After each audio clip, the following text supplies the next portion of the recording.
पाना रिवर में रात को हैवी बारिश के कारण से नदी भर गया। अभी साधारण पब्लिक बाइक भी पार करने नहीं सक रहे, तो अभी बाइक को उठा के पार किया जा रहा है।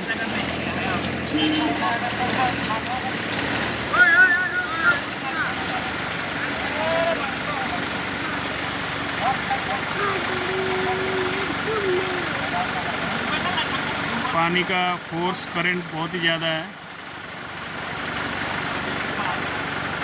थोड़ी सी चूक होगी तो किसी की जान भी जा सकती है।